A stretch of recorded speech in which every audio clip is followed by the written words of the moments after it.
Saludos cordiales estimados compañeros de la VE y estimado docente Dunieski Cabeda.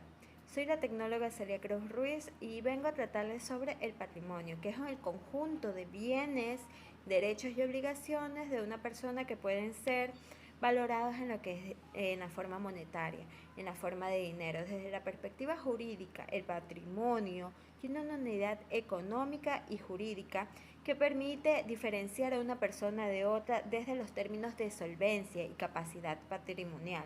En esto vienen también las características del patrimonio, la universalidad jurídica, indivisibilidad, transmisibilidad y garantía de los acreedores.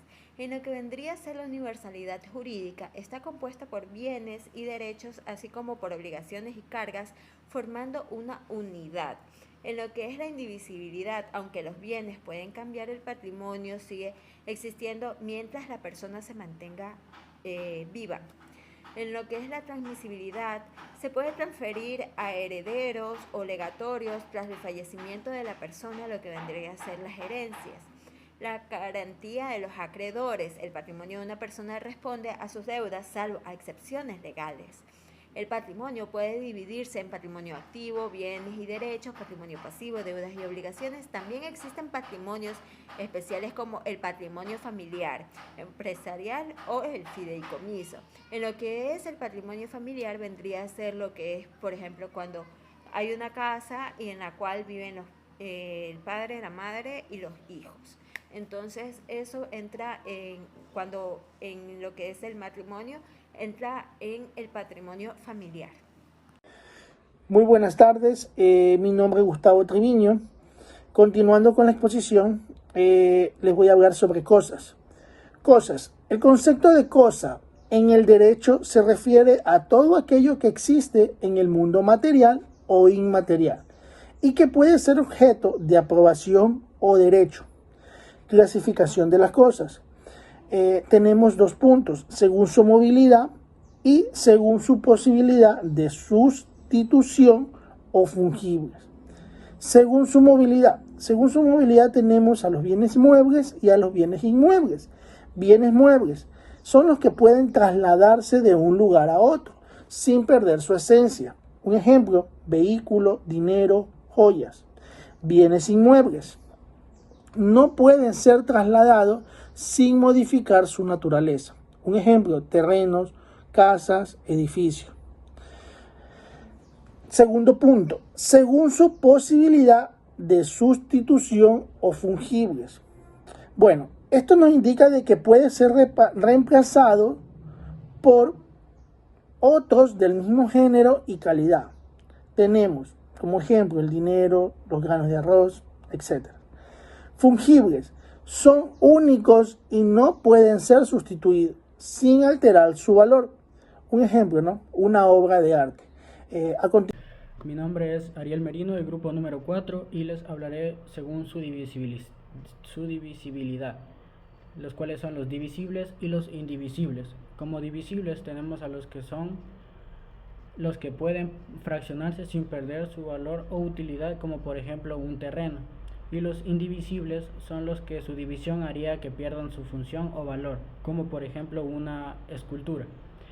Según su pertenencia tenemos dos, los cuales son los bienes de dominio público y los bienes de dominio privado.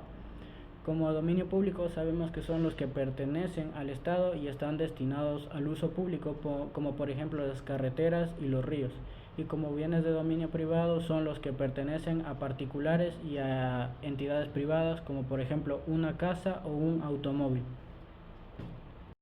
Bien, buenas tardes, mi nombre es Daniel Ochoa, pertenezco al grupo número 4 y mi tema es los derechos reales. Los derechos reales son aquellos que establecen una relación directa e inmediata entre una persona y una cosa, otorgando al titular un poder exclusivo sobre el bien. Dentro de su característica tenemos lo que es la oponibilidad erga omnes, donde quiere decir que cualquier persona debe respetar el derecho real de su titular. Segundo punto tenemos la perpetuidad, en general duran mientras el titular no los extinga o los transfiera. En tercer punto tenemos lo que es la acción real, que se puede ejercer judicialmente contra quien afecte el derecho sobre la cosa. Dentro de los principales derechos reales tenemos lo que es la propiedad, donde el derecho absoluto de uso, goce y derecho de uso entre su goce y su disposición de un bien. El usufructo, que es el derecho de usar y disfrutar un bien ajeno sin alterarlo. Dentro de eso también tenemos lo que es la servidumbre, que es el derecho de paso o uso de un predio ajeno en beneficio propio. También tenemos lo que es la hipoteca, que es la garantía real sobre un inmueble para el pago de una deuda. Y por último tenemos lo que es la prenda, similar a la hipoteca, pero sobre bienes muebles. Buenas noches, mi nombre es Rolando Silva. El tema que me tocó es derechos personales o de crédito. Los derechos personales o de crédito son aquellas que establecen la relación entre personas determinadas, permitiendo al titular exigir de otra persona la prestación debida. Estos derechos son subjetivos, relativos, transmisibles y pueden ser objeto de garantía o respaldo en relación contractuales o crediticias. Las características principales: relación entre personas siempre involucra a un acreedor, quien tiene el derecho, y a un deudor, quien debe cumplir. Exigibilidad: el acreedor puede exigir que se cumpla la obligación, ya sea dar, hacer o no hacer algo. Ejemplos más comunes: préstamo de un dinero, alquiler de una casa o un contrato de trabajo. En conclusión, estos derechos son fundamentales para la relación económica personales sean justas y se cumplan los acuerdos establecidos entre las partes. Muchas gracias. Saludos cordiales, quienes hablan, la alumna Daniela Quiroz. Yo hablaré sobre el tercer punto.